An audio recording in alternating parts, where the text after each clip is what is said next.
nos vamos encontrando distintos jefes de servicio del hospital, distintas gestiones del mismo equipo de las Damas Rosadas, del mismo equipo del hospital, del mismo equipo de la Secretaría de Salud. Quiero decirles más o menos cómo fue esta historia. Ya todo lo que se dijo nos representa a todos. La verdad es que quien fue un director muy apreciado por mi padre, tremendamente apreciado por mi padre, un director del hospital, y que yo alcancé a conocerlo en mis primeros meses de intendente, que fue el doctor Bernardo Noguero.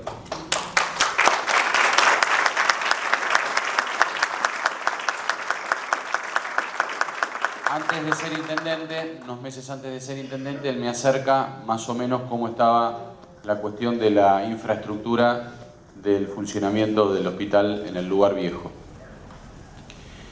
Y a su vez, acá había un proyecto legítimo, que era el proyecto de convertir a este edificio en un hospital tercerizado que también priorizara la atención de los vecinos de San Isidro, pero que sirviese como aquel proyecto que había nacido en el año 59, que era el de un hospital regional importantísimo. En aquel proyecto nosotros todavía no habíamos nacido, sí Eduardo Prado, que lo vieron ahí cuando ponen la piedra fundamental, pero era chiquito, tenía 22 años en ese momento. Y sin bigotes también.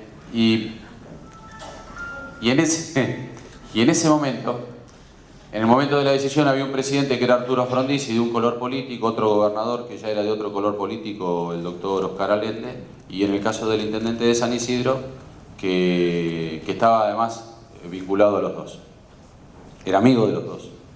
Y Allende además era médico. Y siempre tuvo la idea de que San Isidro tuviese otro hospital y que desde San Isidro hubiese un hospital regional de referencia. Bueno, los golpes de Estado hizo que el producto que era para la construcción de este hospital, que era el 2,5% de las apuestas, que los había logrado Melchor Pose con una batalla cívica muy fuerte para lograr esos recursos volcados neto al hospital de San Isidro. Cuando vino el golpe de Estado que cae Frondizi, a partir de ahí ese recurso se pierde y va a las rentas generales. Y virtualmente se interrumpe la construcción de este hospital. Mi padre dejó cerrada la caja de cada uno de los pisos para preservarlos. E increíblemente, no esta que es un aula nueva, pero todo después el resto del edificio, si uno mira los mosaicos, las aberturas, etc., está todo intacto de cómo fue preparado para aquel momento. Es decir, se cerró la caja del edificio para que el edificio no tuviese deterioro y se guardaron todos los elementos para proseguir la obra del hospital. Los mosaicos, en alguna otra experiencia, en algún otro lado, se los hubiese llevado uno que pasaba, los hubiese vendido un infiel, las aberturas ni qué decir. Y todo se guardó. Es como que hubo un algo que preservó la decisión de que San Isidro, de una manera o de otra, de manera regional o de manera municipal, iba a tener su hospital. Cuando Bernardo Noguero me acerca cómo estaba el antiguo hospital, me dice, bueno, vos sabés que sigue la tercerización en donde van a atender a vecinos de San Isidro, y decidimos con tu padre el hecho de que seguimos atendiendo acá, en un consenso que hay con todos los médicos del hospital, seguimos atendiendo como hospital municipal. Estábamos hablando del viejo edificio. El viejo edificio no tenía siquiera planos, o sea que era hasta muy difícil seguir cómo eran las roturas, cómo eran los riesgos, las pérdidas de gas. Las dificultades eran millones de pesos, y aquel momento que los millones eran dólares, era el final de la época de la convertibilidad, eran millones de pesos solamente la cuestión de la seguridad de los ascensores y la seguridad de las salidas de emergencia. Imposible el seguimiento de todas las líneas de servicio, porque el hospital ese era el producto además de muchas ampliaciones, y además hacía como 70 años había tenido un incendio que lo había devastado y habían reiniciado todo como habían podido. Y además el hospital tenía una productividad que era excepcional en relación, productividad no es una palabra que le gusta a los médicos, pero bueno, no, tengo que buscar otra palabra, pero el rendimiento era muy superior en relación a la infraestructura a la que disponían. Y entonces, ahí sí, algunos de los que están presentes, en el caso de lo de Héctor Prassel, Carlos Prassel, Fernando Romero, Eduardo Prado. Eduardo estaba cumpliendo funciones ya en otro lado en La Nación, Carlos Prassel las cumplía en los dos lados, Fernando se había incorporado al equipo de Obras Públicas como subsecretario y Héctor seguía conmigo. Y una noche que estábamos, en realidad teníamos que descansar, pero descansábamos trabajando y hacía muy poquitos días que había subido. Y entonces le transmití lo que transmitía el Hospital Central de San Isidro, todavía en su vieja localización, y ni pensar que alguna vez se iba a trasladar acá. Lo de acá era el proyecto de la tercerización porque había ausencia por parte de la jurisdicción nacional, de la jurisdicción provincial, es decir, de la nación, de la provincia y de todos los municipios aledaños respecto de conformar ese hospital regional como había nacido acá. A su vez no se tenía el 2,5% de las apuestas, que en algún momento fue enorme. El 80% en el año 83, cuando todavía no había nacido la democracia en forma definitiva, el 80% de los sueldos de San Isidro lo pagaba ese 2,5% de las apuestas del hipódromo del lugar. Es decir, se había desnaturalizado el fondo específico hacia la renta general y había desmadrado al municipio en una expansión de su gasto público durante las épocas militares. Y a su vez se había dejado de cobrar a quienes podían pagar, se les había dejado de cobrar como debía las tasas de alumbrado, barrido y limpieza, lo cual había desequilibrado totalmente al municipio, no solo en sus arcas, sino socialmente. Entonces, ahí fue que hacemos y preparamos un cálculo, dos cálculos paralelos. ¿Cuál era el estado del edificio? Si de verdad era un edificio que había un proyecto presentado en el Consejo Deliberante por parte de un concejal que obviamente no le gustaba que se abriera el hospital nuevo, que era el proyecto de la demolición. Y como en este país entran las modas, estaba la moda de la demolición del albergue Warnes. Entonces, ya que se demolía el albergue Warnes, porque de paso no demolíamos el Hospital Central de San Isidro. Entonces hizo un estudio respecto de la estructura, que nosotros nos sentíamos seguros porque la caja de cada uno de los pisos había sido cerrada antes de que viniera el golpe del 63, y teníamos el otro estudio de cuánto era hacer la puesta en valor del viejo hospital. El cálculo nos dio que era muchísimo más dinero y todavía no se conocía cuánto más dinero debíamos gastar para adecuar el viejo hospital, y que era mucho menos dinero obviamente que hacerlo respecto de la puesta en valor del actual. El actual no sabíamos al final si estaba en un 60% de la obra o estaba en un 40% de la obra respecto de que las cosas habían cambiado en tantos años. El área de docencia, por ejemplo, sigue siendo exactamente la misma. Este área de docencia donde estábamos. Bueno, imagínense el año en el que estábamos. Estábamos en el año 2000, principio del año 2000, era la mejor de las épocas. Y además nosotros estábamos con los pies en la tierra, que sabíamos que en algún momento el país iba a tener una dificultad muy grande, justamente por la recesión que se vivía y por la irrealidad de la convertibilidad, donde un dólar valía un peso valía un dólar. Lo licitamos, intentamos que hubiese financiamiento externo para esta obra, no lo logramos, y en un punto la obra, antes de paralizarla, tomamos la decisión de seguirla por administración. A los pocos meses de comenzada, tomamos la decisión de seguirla por administración. Una parte del equipo de Obras Públicas y de Salud Pública vino para acá. Carlos Prassel se concentró acá, y en el caso del arquitecto Fernando Romero, él trasladó todo su área de obras públicas, la parte que a él le tocaban responsabilidades, lo ubicó en un sector de la planta baja que yo me imagino que hoy sería donde está el área de guardia, que era el área más accesible a la calle, y se concentró en tomar toda la documentación presentada por la empresa que estaba llevando adelante la licitación de la finalización de este edificio, cancelamos la obra desde el punto de vista privado y empezamos la locura de nosotros ser los que hacíamos la obra para terminar de construir el Hospital Central de San Isidro. Y cambiaba el proyecto en el sentido de que lamentablemente no conseguíamos apoyo ni nacional, ni provincial, ni de ningún municipio, y el proyecto se convertía en un proyecto lineal, que era el traslado del Hospital Central de San Isidro de su antiguo edificio al nuevo edificio que era este. Corrimos contra el tiempo porque a su vez iba cayéndose el otro hospital y la consigna era no poner un centavo en el otro y todos los centavos ponerlos en este. Se pudo, fue magnífico, fue de las pocas experiencias que se conocen e intervinieron prácticamente, bueno, los presentes, casi todos los que estaban en aquel momento, todos los que estaban en aquel momento.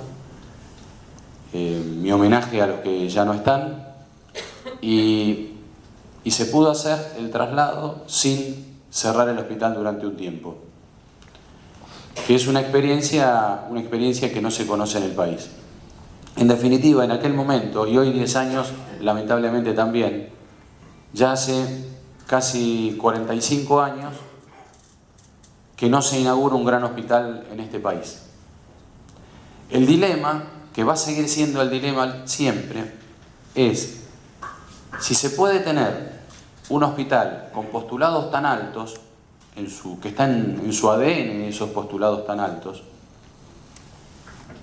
postulados de servicio a la sociedad, postulados de acercarle la mano al que no tiene, postulados de atender también al que nos elige, aún teniendo la oportunidad de estar en otro lado, postulados de saber que por lo menos por vía de la emergencia nos van a ingresar vecinos de todos los lados y que nosotros debemos estar para eso, postulados de que este hospital a su vez integra un sistema, pero es la nave insignia de todo el sistema de salud, postulados que hizo que todas las localidades y todos los vecinos en realidad entendían y querían y tenían razón de que este era su hospital y este era su lugar de internación, razón por la cual nos adecuamos con el resto de los hospitales, y que son postulados muy altos respecto de una salud pública en la Argentina, que es una salud pública, tanto la pública como la de gestión privada, que es una salud pública que va colapsando, que se nota sobre todo en estas épocas.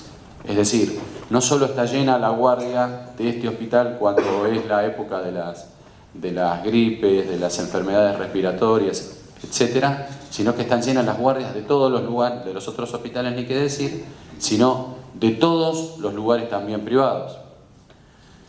La gente reacciona de manera distinta en el lugar privado que en el del público. Nosotros, a su vez, si ustedes lo analizan, los responsables de servicios de este lugar y de los otros hospitales son los mismos que también trabajan en los otros lugares privados de referencia, y para nosotros es un orgullo sano de que sea de esta manera. San Isidro se fue convirtiendo y acentuando cada vez más en el segundo polo de salud del país después de la capital, después de la ciudad de Buenos Aires. ¿Cuál es en tal caso el postulado más importante? Nunca se decidía ir a la finalización de la obra, hacer la otra mitad de lo que faltaba del hospital, porque se pensaba y se piensa con razón que si este es el único gran hospital que se abre y este es el único lugar donde se intenta trabajar de esta manera, y ante la dificultad de los hospitales provinciales, que son las dificultades que son de público conocimiento, porque estamos en una parte de la vida del mundo y particularmente en la Argentina, donde existe el fenómeno de la proletarización de las profesiones. Cuando tuve la oportunidad de criarme en un hogar de profesionales, de médicos, podían estar en el hospital si querían y después atendían las obras sociales de ellos y atendían los privados. Hoy eso sería imposible en la misma casa y en el mismo consultorio donde me crié. Los médicos requieren de tener mucha cantidad de trabajo y de consultorías para poder sostener su hogar. Y a su vez, la dificultad que se vive en el resto de los hospitales públicos hace que este sea un faro donde con lógica justicia la gente busque, cualquiera sea su domicilio, el lugar donde poder acercarse. El municipio previó, al momento de la apertura de este hospital, que se armara una administración en derredor. Fue fundamental la actitud de Osvaldo Pose, que lo previó esto y fue acercando un equipo que venía de otro lado, no venía de la salud.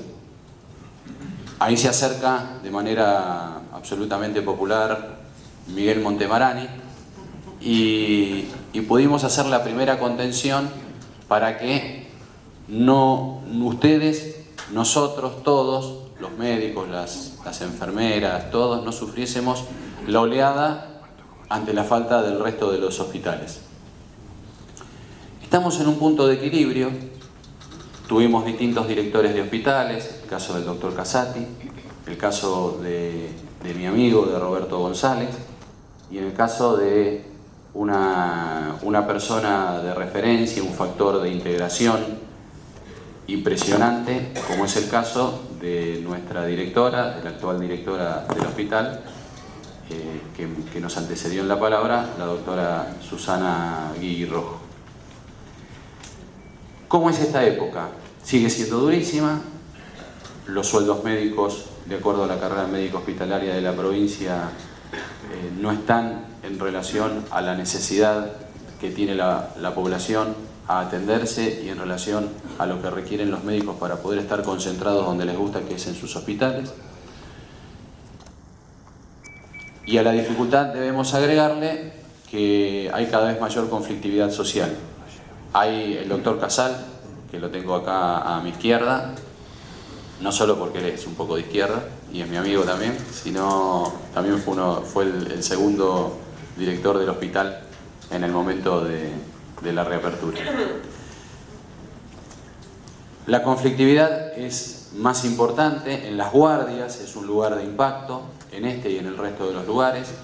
Se debe gastar mucho en la organización también de seguridad. Es decir, que para poder sostener esto, el municipio tiene que abrazarse a su lugar y el lugar se abraza, y yo veo que lo hacen con sinceridad, a pertenecer al municipio. ¿Cuál es el desafío para terminar?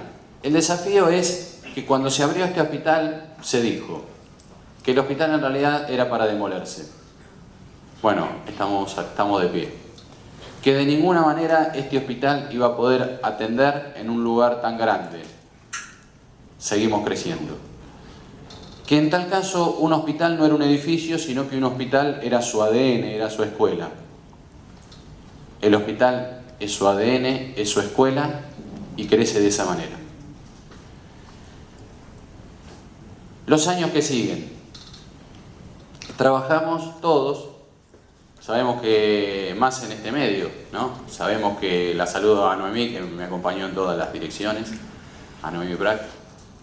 No quiero ir mencionando a uno porque sería injusto, porque tal vez hay alguno que no lo tengo a la vista en este momento y después no lo nombro. Como está un poco oscuro no lo puedo ver al doctor Pereira, pero ya lo voy a saludar. Está por aquí. Y el sentido más en este medio, el sentido que tiene la función del médico, la función del administrador, del gobernante, es resolver los problemas, es llevar adelante un plan. ¿Cuál es el motor? El motor, tenga uno creencias religiosas o no, pero puede no tener creencias religiosas, pero llevar una vida espiritual. Es más, puede llevar una vida espiritual muchísimo más profunda y no tener creencias religiosas. El sentido es entonces el que quiero decir, que es un sentido trascendente. Hacer algo que trascienda en el tiempo, que trascienda a las siguientes generaciones, que deje una huella. Para terminar se me hizo largo. La huella es que si era difícil pensar que este hospital iba a seguir, y las premoniciones eran muchas malas de que 10 años después este hospital, y lo charlábamos siempre con Martín Dualde cuando él me explicaba cómo era que funcionaba la idiosincrasia del médico, este hospital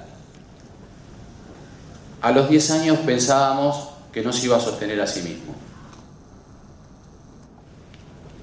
Pasaron los 10 años nos encuentran mejor.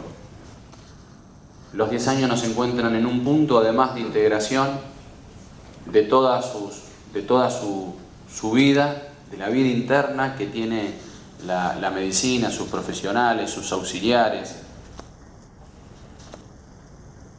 Un mecanismo de integración que funcionó.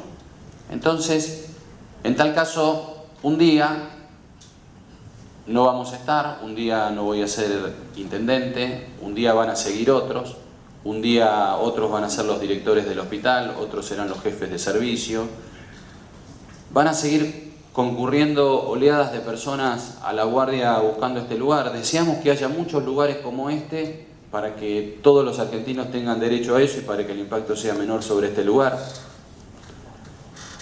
De manera programada, los vecinos van a venir a su lugar. Nosotros, ustedes saben que llevamos adelante un diálogo con virtualmente lo que sería el CATA, es decir, la reunión de todos los servicios, con la dirección del hospital, con la Secretaría de Salud, con el intendente, para poder acentuar, poder tener un proyecto respecto de cómo es esto que sigue, toda vez que se trata de un hospital con fuertísima actividad durante la vigilia, está promediando el día, y que después está la guardia, los consultorios de emergencia